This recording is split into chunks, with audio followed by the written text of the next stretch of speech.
अस्सलाम वालेकुम dear listeners, I hope you are all fine. इंशाल्लाह जी, आज हम डिस्कस करेंगे, बहुत ही हमारा इम्पोर्टेंट टॉपिक है यूवी विजिबल स्पेक्ट्रोस्कोपी के हवाले से हम डिस्कशन करेंगे।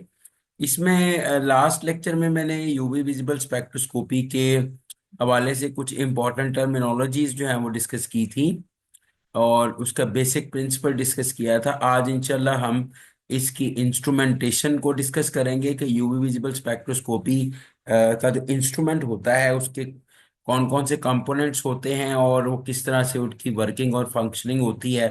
इसमें हम यूवी विजिबल स्पेक्ट्रोफोटोमीटर के हवाले से डिस्कस करेंगे, सोर्स ऑफ लाइट यानी source of UV visible light के हवाले से डिस्कस करेंगे, मोनोक्रोमेटर्स और उनकी टाइप्स के हवाले से डिस्कस करेंगे, यूवी विजिबल स्पेक्ट्रोस्कोपी में जो डिटेक्टर्स यूज होते हैं उनके हवाले से डिस्कशन होगी, और जो रीड आउट सिस्टम होता है जो मतलब रिकॉर्डिंग सिस्टम है, रिकॉर्ड करता है डिटेक्टर के बाद रिकॉर्डर, उसके हवाले से भी डिस्कशन होगी। और लास्ट में इंशाल्लाह we will discuss about the applications of UV visible spectroscopy.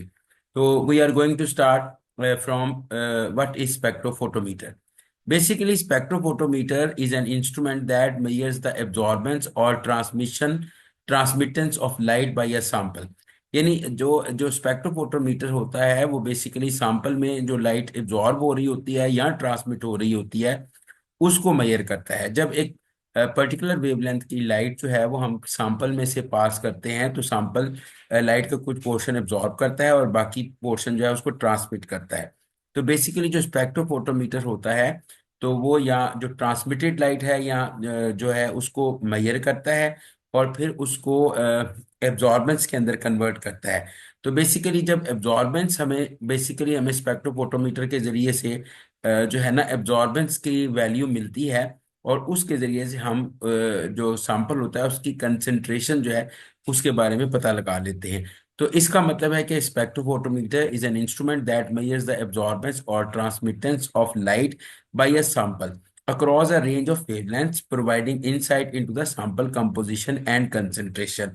यानी by knowing the absorbance we can know the concentration and the composition of the sample। तो स्पेक्ट्रोफोटोमीटर वो इंस्ट्रूमेंट है जो इस तरह ये मेजर करने में हमारी हेल्प करता है।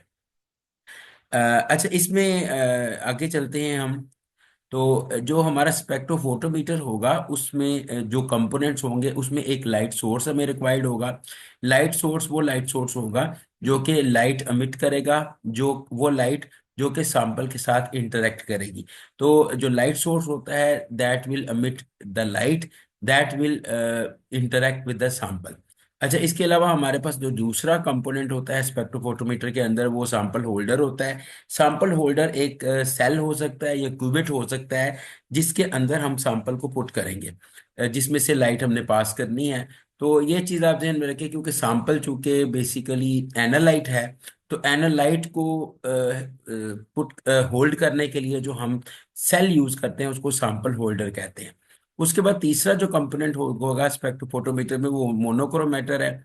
मोनोक्रोमेटर का बेसिक फंक्शन ये होता है कि जो लाइट सोर्स से लाइट आ रही होती है उसमें वेरियस वेवलेंथ्स की लाइट होती हैं, उनमें से पर्टिकुलर वेवलेंथ की लाइट को मोनोक्रोमेटर जो है वो सेपरेट करता है। यानी वो वेवलेंथ जो हमें रिक्वायर्ड होती है जिसके ऊपर हमने सैंपल में से जो पर्टिकुलर वेवलेंथ की लाइट हमने पास करनी होती है उसको मोनोक्रोमेटर आइसोलेट करने में हेल्प करता है। उस जो लाइट लाइट सोर्स से आ रही होती है उसमें से उसको वो आइसोलेट करता है। मोनोक्रोमेटर के अंदर एक एंट्रेंस स्लिट होती है। एंट्रेंस स्लिट जो है वो कंट्रोल करती है कि किस तरह से लाइट जो है वो मोनोक्रोमेटर के अंदर एंटर होगी। डिस्पर्सिंग एलिमेंट होता है मोनोक्रोमेटर के अंदर, वो प्रिज्म हो सकता है या डिफ्रैक्शन ग्रेटिंग हो सकता है, जो कि लाइट एंटर हो रही होती है उसको वो मुख्तलिफ वेवलेंथ्स में सेपरेट कर देता है। और एग्जिट स्लिट जो है वो भी मोनोक्रोमेटर का ही हिस्सा होती है। एग्जिट स्लिट जो है वो डिजायर्ड वेवलेंथ जो हमें चाहिए होती है उसको वो सिलेक्ट करने में हेल्प करती है और फिर उसी एग्जिट स्लिट से वो डिजायर्ड वेवलेंथ की लाइट जो है वो सैंपल की तरफ मूव करती है, जिसको सैंपल एब्जॉर्व करता है और सैंपल उसके साथ इंटरेक्ट करता है। अच्छा, मोनोक्रोमेटर के बाद जो नेक्स्ट कंपोनेंट होता है वो डिटेक्टर होता है। डिटेक्टर बेसिकली मेजर करता है इंटेंसिटी ऑफ लाइट को जो कि सैंपल में से पास होके आ रही होती है। और you can say that the light emitted by the sample, तो लाइट जब सैंपल में से पास होके आती है तो इंटरेक्शन के बाद जो लाइट एमिट होती है डिटेक्टर उसको डिटेक्ट करता है। ठीक है, और इसके बाद हम बात करते हैं ऑप्टिकल पाथ की। ऑप्टिकल पाथ एक ऐसा पाथवे है जो लाइट को पूरे इंस्ट्रूमेंट में प्रॉपरली फ्लो करवाने में हेल्प करता है। और रीड आउट सिस्टम या रीड आउट डिवाइस जो है वो रिजल्ट को डिस्प्ले करवाने में हेल्प करता है, मेजरमेंट को डिस्प्ले करवाने में हेल्प करता है। इसको रीड आउट सिस्टम या आप रिकॉर्डर भी कह सकते हैं। अच्छा, अब हम वन बाय वन इनकी डिटेल्स में जाएंगे। ये हमने जनरली एक स्पेक्ट्रोफोटोमीटर के हवाले से बात की है, अब हम इनकी डिटेल्स में जाएंगे। देखिए, this is basically diagram of spectrophotometer. ये डबल बीम स्पेक्ट्रोफोटोमीटर है। डबल बीम स्पेक्ट्रोफोटोमीटर वो होता है जिसमें दो सेल्स होते हैं, एक सैंपल सेल और एक रेफरेंस सेल होता है। रेफरेंस सेल के अंदर हम ब्लैंक सोल्यूशन रखते हैं, जिसके अंदर हमने जो अपना सैंपल होता है उसका सोल्यूशन बनाया होता है। उस सॉल्वेंट को हम रेफरेंस सेल में क्यूबिट के अंदर रखते हैं, और उसकी जो एब्जॉर्बेंस है उसको हम ऑटो जीरो करते हैं। और उसके बाद जो सैंपल सेल होता है उसमें हमारा वो सैंपल होता है जिसकी हमने एब्जॉर्बेंस जो है वो मेजर करनी होती है। तो अब पहले हम देखें कि एक स्पेक्ट्रोफोटोमीटर में लाइट सोर्स होगा, लाइट सोर्स एंटर होगा एक मोनोक्रोमेटर में। मोनोक्रोमेटर में ये डिफ्रैक्शन ग्रेटिंग है जो उस लाइट को डिस्पर्स कर देगी, और उसमें से एक पर्टिकुलर वेवलेंथ की जो लाइट है वो एग्जिट स्लिट के जरिए आगे जाएगी। रोटेटिंग डिस्क उस लाइट को रोटेट करके दो हिस्सों में डिवाइड कर देगी, और बेसिकली वही लाइट का पोर्शन जो है सैंपल सेल में से, और वही लाइट का जो पोर्शन है वो रेफरेंस सेल में से गुजरेगा। क्योंकि रेफरेंस सेल में हमने उसकी जो एब्जॉर्बेंस है उसको ऑटो जीरो किया होता है, तो हमारे पास जो रीडिंग आती है वो सैंपल सेल के हवाले से आती हैं। और उसके बाद ये जो रोटेटिंग डिस्क है वो उस जो इंटरेक्शन के बाद लाइट आ रही है सैंपल सेल में से उसको डिटेक्टर की तरफ भेज देगी। डिटेक्टर उसको डिटेक्ट करेगा, सिग्नल प्रोड्यूस करेगा। बेसिकली वो सिग्नल किसी करंट की फॉर्म में हो सकता है, और फिर रिकॉर्डर उसको रिकॉर्ड कर लेगा और एक ग्राफ जो है वो ड्रॉ कर देगा। तो ये बेसिकली यूवी विजिबल स्पेक्ट्रोफोटोमीटर की जो है वो एक प्रेजेंटेशन है, उसकी इंस्ट्रूमेंटल प्रेजेंटेशन है। Now we will discuss about the components of UV visible spectrophotometer one by one in detail.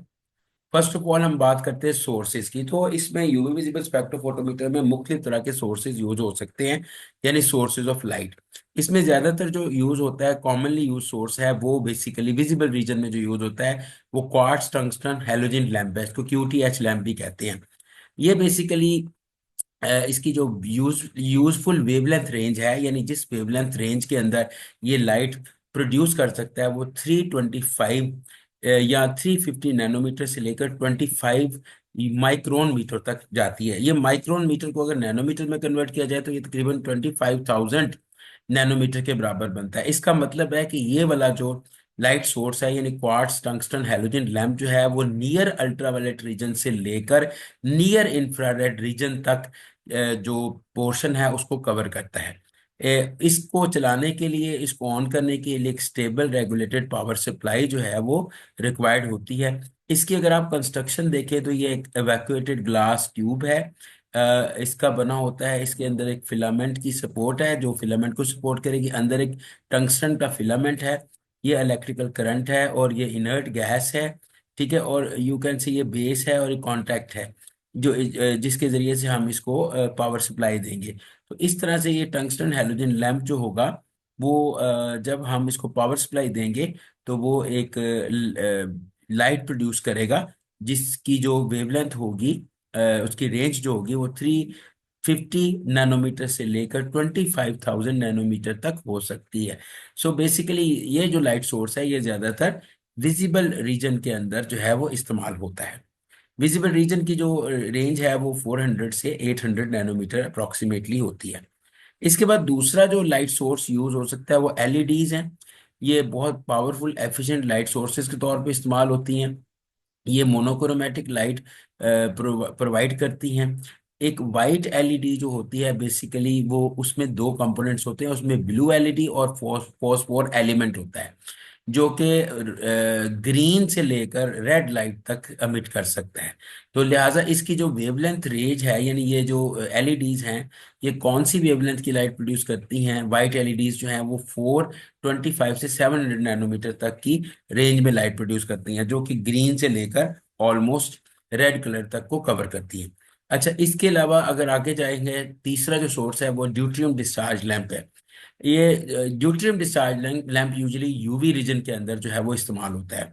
इसका बेसिकली प्रिंसिपल ये है कि जो इलेक्ट्रिकल एक्साइटेशन यानी ड्यूटेरियम जो होता है, I you know that deuterium is basically isotope of hydrogen. तो उसको हम एक्साइट करते हैं लो प्रेशर के ऊपर, ठीक है। और इसकी एक्साइटेशन से एक यूवी स्पेक्ट्रम जो है या यूवी लाइट जो है प्रोड्यूस होती है। इसका जो मैकेनिज्म है वो ये है कि जब हम इसको पावर सप्लाई देते हैं तो जो मॉलिक्यूल्स होते हैं वो एक्साइट हो जाते हैं। मॉलिक्यूल्स जब एक्साइट होना शुरू हो जाते हैं तो एक्साइट होने के बाद वो मॉलिक्यूल जो होगा वो ड्यूट्रियम का जो मॉलिक्यूल होगा वो बेसिकली स्प्लिट अप हो जाएगा दो एटम्स के अंदर, यानी टू एटॉमिक स्पीशीज के अंदर, और साथ ही साथ एक अल्ट्रावायलेट फोटॉन प्रोड्यूस होगा। देखिए ये प्रोसेस मैं आपको दिखा रहा हूँ कि ये ड्यूट्रियम का मॉलिक्यूल है। इसको जब हमने इलेक्ट्रिकल एनर्जी दी है तो ये ड्यूट्रियम का मॉलिक्यूल एक्साइट हो गया है, एक्साइटेड मॉलिकुलर स्पीशीज बनी है। और ये एक्साइटेड मॉलिकुलर स्पीशीज चूंकि अनस्टेबल है तो ये फिर दो एटम्स के अंदर एटॉमिक स्पीशीज के अंदर स्प्लिट हो गई है, ब्रेकअप हो गई। और उसके साथ ये जो फोटोन निकला है, this photon basically is an ultraviolet photon, ये अल्ट्रावायलेट फोटोन है। तो ये चीज बेसिकली याद रखिएगा कि जो ड्यूट्रियम एमिशन है वो तकरीबन 185 से 370 नैनोमीटर तक की लाइट जो है वो अमिट करता है। लेकिन मैक्सिमम ये 600 नैनोमीटर तक की लाइट का आउटपुट भी हमें दे सकता है। बट ये चीज हमें ध्यान में रखनी है कि ड्यूट्रियम डिस्चार्ज लैम्प बेसिकली ज्यादातर यूज होता है यूवी रीजन के अंदर, ठीक है। अच्छा, यूवी रीजन के अंदर एक और इम्पोर्टेंट चीज है कि जो यूवी लाइट के सोर्सेज होते हैं, जैसे ये ड्यूट्रियम डिस्चार्ज लैंप है, उसमें जो लाइट प्रोड्यूस होगी वो क्वार्ट्ज की विंडो के थ्रू जो है वो बाहर जाएगी, यानी सैंपल की तरफ जाएगी। क्योंकि लाइट जो ग्लास विंडो होती है ना, यूवी विजिबल लाइट उसमें से नहीं गुजर सकती। बेसिकली ग्लास जो है that is not transparent to UV ultraviolet radiations, okay. So therefore quartz window use होगी, जैसे कि डायग्राम में मैं दिखाता हूँ आपको कि ये देखिए ये एनोड है और ये हमारा टंगस्टन फिलामेंट कैथोड है, और ये क्वार्ट्स विंडो है, ये निकल का बॉक्स है जिसके अंदर ये पूरा सेटअप रखा हुआ है। और ये गैस है जो कि पहले एक्साइट होगी, एक्साइट होने के बाद ये स्प्लिट अप होगी, स्प्लिट अप होने के बाद दो एटमी एटॉमिक स्पीशीज बनेंगी और एक अल्ट्रावायलेट फोटोन बनेगा जो इस क्वार्ट्स विंडो के जरिए जो है वो बाहर जाएगा और वो सैंपल के साथ इंटरेक्ट करेगी रेडिएशंस जो है, जिसकी रेंज हमें अभी अपने 180 समथिंग से लेकर 370 नैनोमीटर के दरमियान देखी है। तो ये लाइट सोर्सेज के ऊपर हमने बात की है। अब हम आगे चलते हैं। यूवी विजिबल स्पेक्ट्रोफोटोमीटर का जो दूसरा कंपोनेंट है वो मोनोक्रोमेटर्स हैं। बेसिकली मोनोक्रोमेटर्स के अंदर मुख्तलिफ हिस्से होते हैं, उनके एक एंट्रेंस स्लिट होती है, यानी एक वो जगह जहां से लाइट एंटर होगी, सोर्स से जो लाइट आएगी वो एंट्रेंस स्लिट के जरिए मोनोक्रोमेटर में एंटर होगी। एक कॉलीमेट्रिक लेंस होगा जो फोकस करेगा उस एंटर्ड लाइट को। उसके बाद एक डिस्पर्सिंग डिवाइस होगा जो उस एंटर्ड लाइट को डिस्पर्स कर देगा उसके कंपोनेंट्स के अंदर। वो डिस्पर्शन के लिए या तो प्रिज्म यूज हो सकता है या ग्रेटिंग यूज हो सकती है। और उसके बाद एक फोकसिंग लेंस होगा जो कि फिर उस डिस्पर्स लाइट को फोकस करवाने में हेल्प करेगा। और एक एग्जिट स्लिट होगी जिसमें जो वेवलेंथ हमें रिक्वायर्ड है उस पर्टिकुलर वेवलेंथ की लाइट जो है उस एग्जिट स्लिट से बाहर निकलेगी और वो सैंपल के अंदर से पास होगी। अच्छा, इसमें देखिए हम जरा इसको डिटेल से देख लेते हैं कि अगर हम मोनोक्रोमेटर की कंस्ट्रक्शन देखें तो वी कैन सी हियर कि there is an entrance slit, entrance slit से लाइट एंटर हो रही है। उसके बाद जो है वो एक डिस्पर्शन यानी उसकी डिस्पर्शन हो रही है उस लाइट की। देखिए वो डिफरेंट कंपोनेंट्स के अंदर डिस्पर्स हो रही है। रिफ्लेक्शन ग्रेटिंग है जिसके अंदर वेरियस ग्रूव्स होंगी जो उसको डिस्पर्स कर देंगी। लेकिन जो एग्जिट स्लिट है उससे सिर्फ वही लाइट जो हमें रिक्वायर्ड वेवलेंथ की लाइट है वो एग्जिट स्लिट से बाहर एग्जिट होकर आगे जाएगी सैंपल होल्डर की तरफ। तो हम इसको जरा देख भी लेते हैं कि पॉलीक्रोमैटिक रेडिएशंस जो हैं enters the monochromatic through the entrance slit, as I told you कि पॉलीक्रोमैटिक रेडिएशन यानी वो रेडिएशन जिनमें एक से ज्यादा वेवलेंथ्स हैं वो पहले एंट्रेंस स्लिट में एंटर होगी।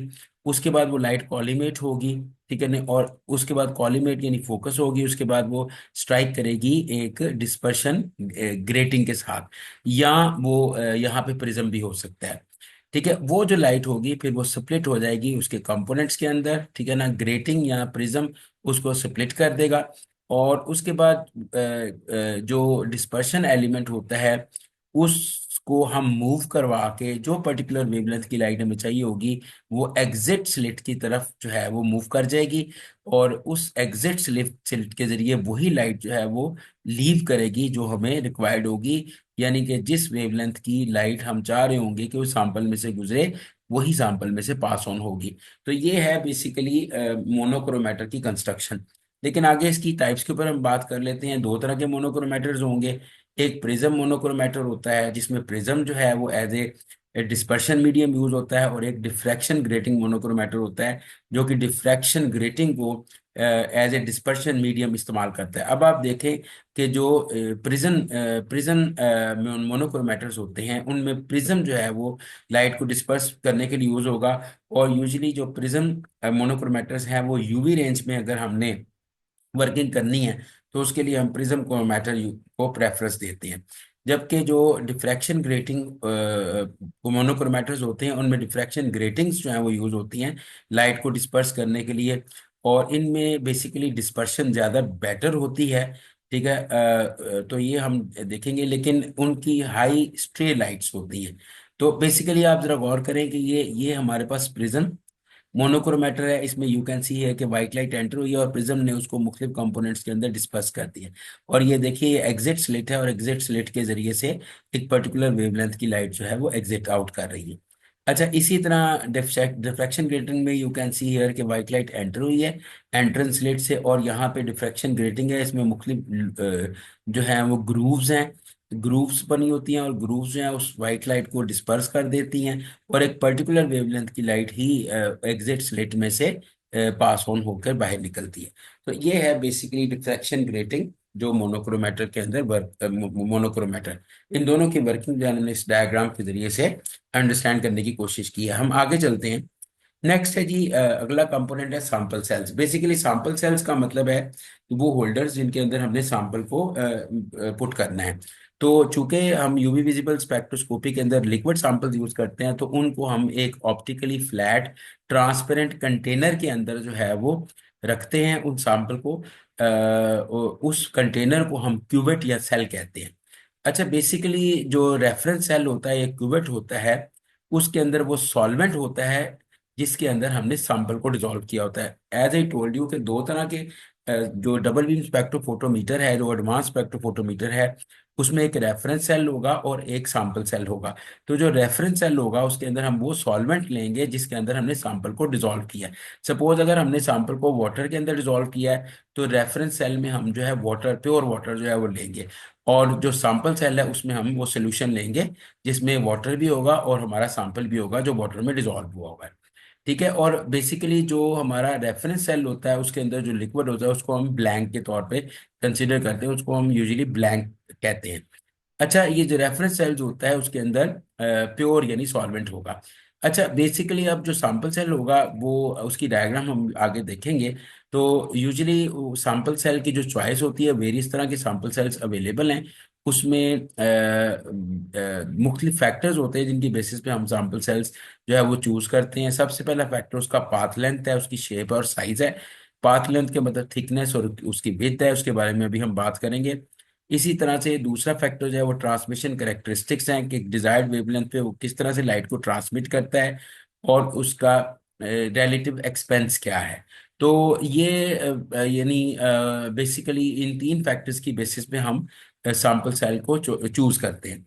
अब सैंपल सेल की डायग्राम आप देख लें कि ये सेल जो है, ये सैंपल सेल है, इसकी ये डायग्राम है। ये दो तरह के हो सकते हैं, ग्लास सेल भी हो सकता है, क्वार्ट्ज सेल्स भी हो सकते हैं। ठीक है, तो ये चीज आप याद रखिएगा, ये क्वार्ट्ज के भी बने हो सकते हैं और ग्लास के भी बने होते हैं। तो एक सेल जो है जो सैंपल को होल्ड करता है वो ट्रांसपेरेंट होना चाहिए उस वेवलेंथ के हवाले से जिस पे हमने उसको स्टडी करना है। तो बेसिकली जो ग्लास सेल होता है वो यूवी रीजन के लिए हम इस्तेमाल नहीं कर सकते। बेसिकली जो क्वार्ट्ज सेल होगा उसको हम यूवी रीजन के लिए और विजिबल रीजन दोनों के लिए यूज कर सकते हैं, लेकिन ग्लास सेल को हम सिर्फ विजिबल रीजन के लिए इस्तेमाल कर सकते हैं। ठीक है, तो ये चीज़ हमें देखना चाहिए। ये जो हमारा सेल होगा या क्यूवेट्स होगा, उसकी 1 सेंटीमीटर पाथ लेंथ होगी, यानी उसका इंटरनल डिस्टेंस जो होगा पैरेलल वॉल्स का वो भी 1 सेंटीमीटर होगा, और उसकी जो थिकनेस होगी वॉल्स की 1 मिलीमीटर होगी। तो इससे फिर इसकी पाथ लेंथ 1 सेंटीमीटर बनती है, यूनिटी बनती है। अच्छा, यहाँ पे मैंने जैसे आपको बताया था कि क्वार्ट्ज या फ्यूज फ्यूज सिलिका के जो क्यूबिट्स होते हैं वो यूवी रीजन में इस्तेमाल होते हैं, और ये विजिबल रीजन में भी इस्तेमाल हो सकते हैं, ठीक है। और सिलिकेट ग्लासेस जो हैं वो भी इसमें यूज हो सकते हैं, क्यूबिट्स उनके भी क्यूबिट्स बनते हैं, और लेकिन उनकी जो रेंज होती है वो 350 से 2000 नैनोमीटर के दरमियान होती है। इसका मतलब है जो ग्लास सेल होगा वो हम यूवी रीजन के अंदर उसको इस्तेमाल नहीं कर सकेंगे, उसको हम विजिबल रीजन में सिर्फ इस्तेमाल करेंगे। जबकि जो क्वार्ट्ज सेल होगा या फ्यूज सिलिका सेल होगा उसको हम यूवी और विजिबल दोनों रीजन्स के अंदर इस्तेमाल कर सकते हैं। अब हम आगे चलते हैं। देखें, इसके बाद हम बात करते हैं डिटेक्टर्स की। अच्छा, डिटेक्टर्स का काम है कि जो रेडिएशंस इंटरेक्ट होके आएंगी उनको डिटेक्ट करना है। तो तीन तरह के डिटेक्टर्स इस्तेमाल होते हैं। फोटोवोल्टाइक सेल्स इस्तेमाल होते हैं जिनको बैरियर लेयर सेल्स भी कहते हैं। फोटो ट्यूब्स या फोटो एमिसिव ट्यूब्स भी इस्तेमाल हो सकती हैं, और फोटो मल्टीप्लायर ट्यूब्स भी इस्तेमाल हो सकते हैं। इसमें से फोटो ट्यूब्स और फोटो मल्टीप्लायर ट्यूब्स को हम डिटेल से भी डिस्कस करेंगे। अच्छा, बेसिकली फोटो ट्यूब्स जो है इनको फोटो एमिसिव सेल्स भी कहते हैं। फोटो ट्यूब्स की अगर कंस्ट्रक्शन आप देखें तो ये एक एवैक्यूएटेड ग्लास बल्ब है। इसके अंदर एक लाइट सेंसिटिव कैथोड होता है। यू कैन सी हियर, ये देखें ये एक बल्ब है और इसके अंदर ये आपको फोटो इलेक्ट्रिक कैथोड नजर आ रहा है, जो कि लाइट सेंसिटिव कैथोड है।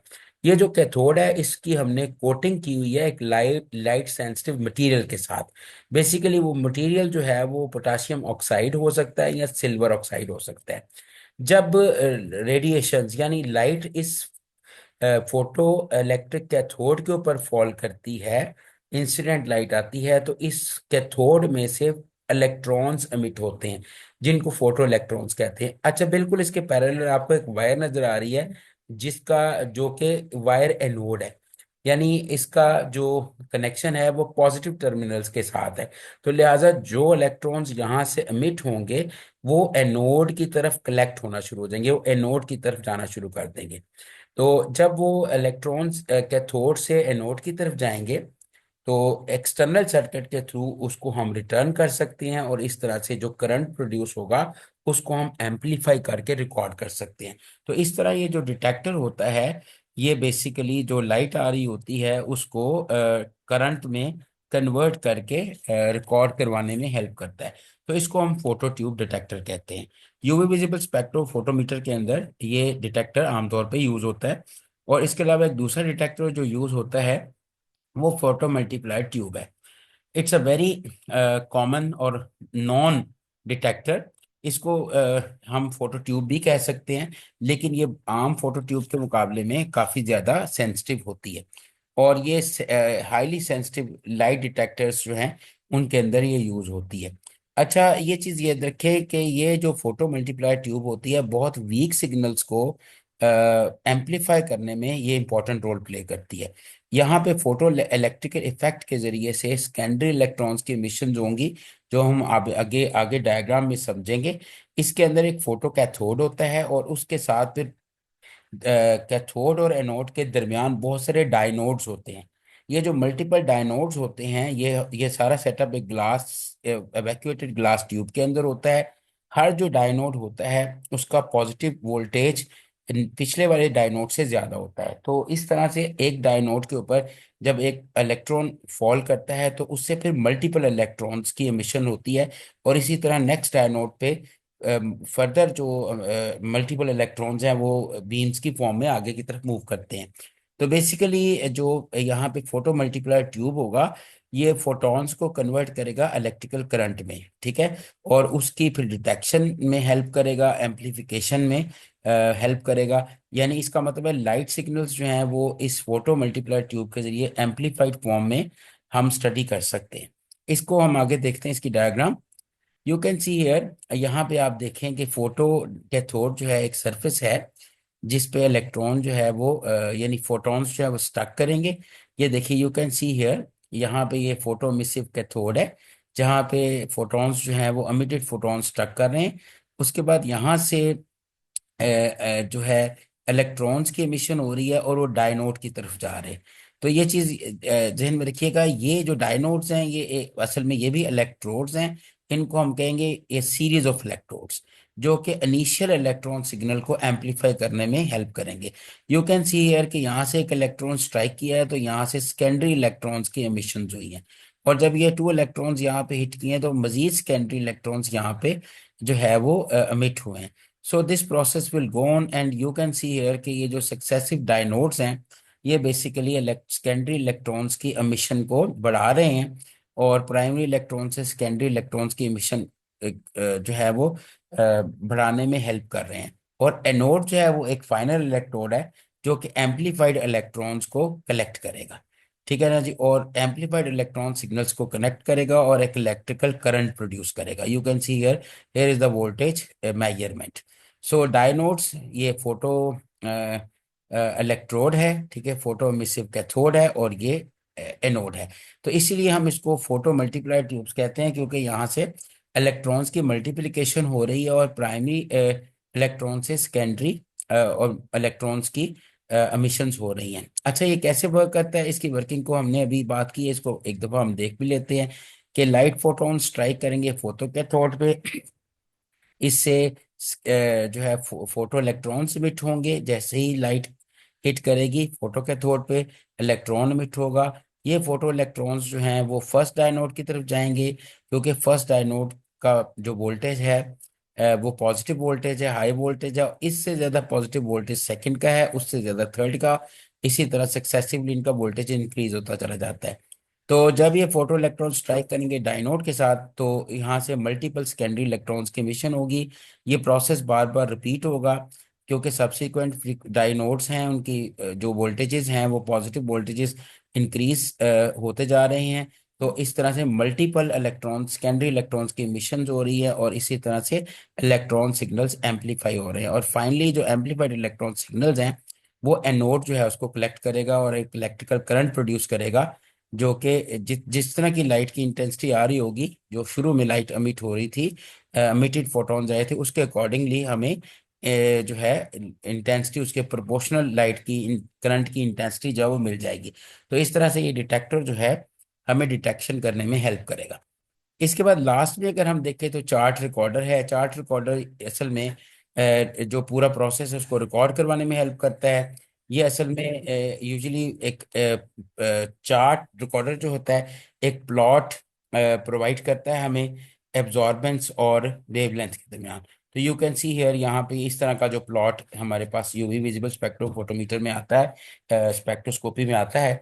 ये एक तरफ हम एब्जॉर्बेंस लेते हैं और दूसरी तरफ हम वेवलेंथ लेते हैं। ये जो मैक्सिमम वेवलेंथ जहाँ पे ये मैक्सिमम एब्जॉर्बेंस हो रही है इसको हम लैम्डा मैक्स कहते हैं, यानी वेवलेंथ मैक्सिमम कहते हैं। और फिर उसके बाद हम बियर्स लैम्बर्ट्स लॉ के जरिए जो है एब्जॉर्बेंस और कंसंट्रेशन को कोरिलेट कर सकते हैं। अच्छा, अब लास्ट में हम बात करते हैं डबल बीम स्पेक्ट्रोफोटोमीटर। ये हमने कंस्ट्रक्शन पढ़ ली है। तो यूजुअली दो तरह के स्पेक्ट्रोफोटोमीटर होते हैं, सिंगल बीम और डबल बीम। बट जो डबल बीम स्पेक्ट्रोफोटोमीटर हैं वो यूजुअली ज़्यादा इस्तेमाल होते हैं, हमने इसलिए उसकी कंस्ट्रक्शन और वर्किंग के हवाले से यहाँ पे बात करनी है। एक डबल बीम स्पेक्ट्रोफोटोमीटर में लाइट की जो बीम होती है वो दो हिस्सों में डिवाइड हो जाती है, एक रेफरेंस बीम और एक सैंपल बीम। ठीक है, यानी रेफरेंस बीम जो है वो रेफरेंस सेल में से गुजरेगी और सैंपल बीम जो है सैंपल सेल में से गुजरेगी। अच्छा, ये चीज याद रखिए कि यहाँ पे डेफिनेटली जो सोर्स होगा एक ही सोर्स होगा लाइट का, लेकिन उसकी जो लाइट होगी वो स्प्लिट होगी सैंपल बीम और रेफरेंस बीम में। और जो वहाँ पे एक मैकेनिकल चॉपर होगा जो कि उस लाइट को जो सोर्स से आ रही होगी उसको दो हिस्सों में डिवाइड कर देगा, यानी सैंपल बीम में और रेफरेंस बीम में। रेफरेंस बीम जो है बेसिकली रेफरेंस सेल में से गुजरेगी, उसको हम ऑटो जीरो करेंगे उसकी एब्जॉर्बेंस को, क्योंकि रेफरेंस सेल में हमारा सॉल्वेंट मौजूद है जिसमें हमने सैंपल को मिक्स किया है, डिसॉल्व किया है। और बाकी जो हमारी सैंपल सेल में से लाइट गुजर रही होगी वो डेफिनेटली हमारा स्पेक्ट्रोफोटोमीटर उसकी जो है हमें रीडिंग दे रहा होगा एब्जॉर्बेंस की, और वो डायरेक्टली हमारे सैंपल की एब्जॉर्बेंस होगी, क्योंकि हमने सॉल्वेंट की जो एब्जॉर्बेंस है उसको हमने जीरो कर दिया, उसको हमने ऑटो जीरो कर दिया। तो ये चीज ध्यान में रखिएगा कि ये इस तरह से डबल बीम स्पेक्ट्रोफोटोमीटर जो है वो वर्क करता है। इसमें याद रखिएगा ये ज़्यादा बेहतर है, इसके बहुत सारे बेनिफिट्स हैं। सॉल्वेंट ब्लैंक के लिए हम इसकी द रीज़न इज़ दैट कि हम सॉल्वेंट के लिए इसकी करेक्शन कर सकते हैं, उसको ऑटो ज़ीरो कर सकते हैं। और इसके अलावा जो ऑटोमेटिकली अगर जो हमारा ब्लैंक है वो एब्जॉर्ब कर रहा हो तो ये ऑटोमेटिकली इसको कलेक्ट करेक्ट करता जाता है। और अगर लाइट इंटेंसिटी में ड्रिफ्ट आ रही है उसको भी ये ऑटोमेटिकली को रेक्टिफाई करता जाता है, इसकी करेक्शन करता चला जाता है। इसकी हम डायग्राम देख लेते हैं यू कैन सी हियर ये साइट लाइट सोर्स है और मोनोक्रोमेटर है। मोनोक्रोमेटर जो उस सिंगल वेवलेंथ की लाइट प्रोड्यूस करेगा। उसके बाद यू कैन सी हियर यहाँ पे ये मिरर है, ठीक है। अच्छा, ये आप देख सकते हैं कि लाइट सोर्स जो है ये विजिबल लाइट सोर्स भी हो सकता है और यूवी लाइट सोर्स भी हो सकता है। हम दोनों लाइट सोर्स दिखा रहे हैं यहाँ पे। मोनोक्रोमेटर उसको कन्वर्ट कर देगा सिंगल वेवलेंथ में। और यू कैन सी हेयर कि यहाँ पे जो ये जो वेवलेंथ है, ये जो हमारे पास मोटर है, ये इसको स्प्लिट करेगी, राइट। स्प्लिट करेगी दो हिस्सों में। एक लाइट जो है वो हमारी रेफरेंस सेल में से गुजरेगी और दूसरी सैंपल सेल में से गुजरेगी। और जैसे हमने बोला कि रेफरेंस सेल में से हमने इसको ऑटो जीरो किया हुआ है, तो अल्टीमेटली जो हमारी सैंपल सेल में से लाइट गुजरेगी वो फिर डिटेक्टर में जाएगी। आफ्टर इंटरेक्शन डिटेक्टर उसको डिटेक्ट करेगा और रिकॉर्डर उसको रिकॉर्ड कर देगा। तो this is basically the construction of double beam spectrophotometer, UV visible spectrophotometer. Now we will discuss about the applications of UV spectroscope. अब हम इसकी एप्लीकेशंस की तरफ आते हैं। तो देखिए, वी कैन सी हियर कि सबसे पहले तो जहन में रखिएगा कि यूवी विजिबल स्पेक्ट्रोमीटर फोटोमीटर के जरिए या स्पेक्ट्रोस्कोपी के जरिए we can detect the functional group. Basically UV spectroscopy जो है वो किसी भी क्रोमोफोर, किसी ऑर्गेनिक कंपाउंड के अंदर जो क्रोमोफोर ग्रुप है उसकी प्रेजेंस या एब्सेंस के बारे में हमें इंफॉर्मेशन देती है। बेसिकली जो कम्प्लेक्स कंपाउंड्स होते हैं उनके अंदर क्रोमोफोर्स की डिटेक्शन जो है वो यूवी विजिबल स्पेक्ट्रोस्कोपी के जरिए की जा सकती है। द रीजन इज दैट कि अगर एक पर्टिकुलर बैंड जो है वो अगर किसी कंपाउंड में उसका यूवी विजिबल स्पेक्ट्रम हमने लिया और उसके अंदर एक बैंड जो है, हमें एक पर्टिकुलर बैंड वहां पे नहीं मिल रहा, तो ये इस चीज की एविडेंस होगी कि उसके अंदर एक पर्टिकुलर ग्रुप प्रेजेंट नहीं है।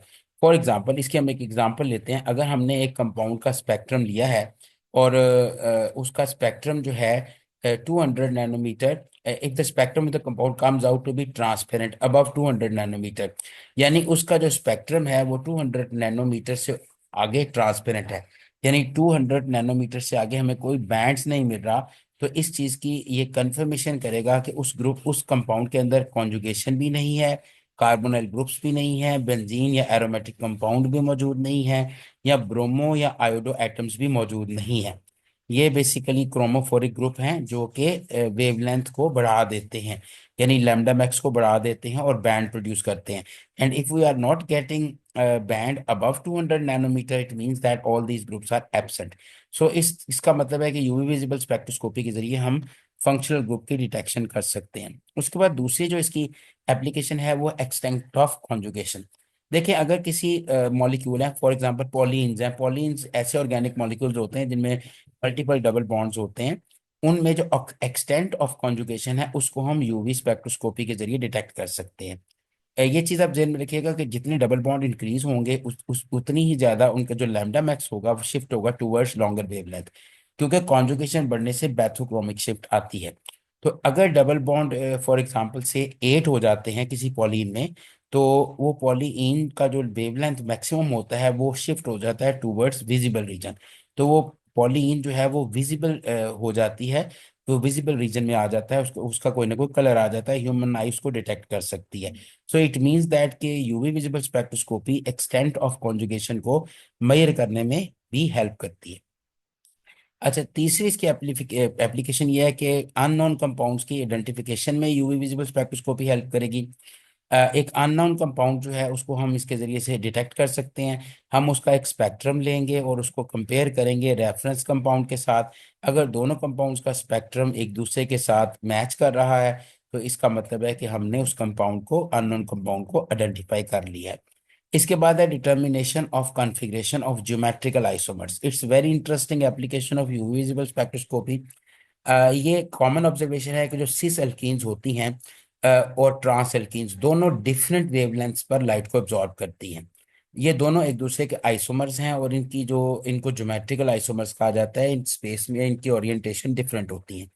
ये जो दोनों आइसोमर्स हैं इनको एक दूसरे से हम जो है वो डिस्टिंग्विश कर सकते हैं on the basis of their structure, basically steric hindrance और उनकी कोप्लेनर स्ट्रक्चर की बेसिस पे। यू नो वेरी वेल कि जो सिस आइसोमर्स होते हैं उनमें चूंकि सेम ग्रुप सेम साइड पे होते हैं तो स्टेरिक हिंड्रेंस ज्यादा होती है। और ट्रांस आइसोमर्स में स्टेरिक हिंड्रेंस कम होती है। इसी तरह उनका जो कोप्लेनर स्ट्रक्चर है उसके हवाले से भी डिफरेंसेस पाए जाते हैं। तो जो सिस आइसोमर्स होते हैं, चूंकि उनमें डिस्टॉर्शन होती है, तो इसलिए वो लोअर वेवलेंथ पर लाइट को एब्जॉर्ब करते हैं, और ट्रांस आइसोमर्स में डिस्टॉर्शन नहीं होती तो हायर वेवलेंथ पे लाइट को एब्जॉर्ब करते हैं। इट मींस दैट कि सिस आइसोमर्स को हाई एनर्जी रेडिएशंस या लोअर वेवलेंथ रेडिएशंस चाहिए होती हैं फॉर एक्साइटेशन ऑफ इलेक्ट्रॉन्स, और जो ट्रांस आइसोमर्स होते हैं उनको लोअर एनर्जी रेडिएशंस या हायर वेवलेंथ रेडिएशंस चाहिए होती हैं for the excitation of electrons. So basically, this is this technique help in the determination of configuration of geometrical isomers.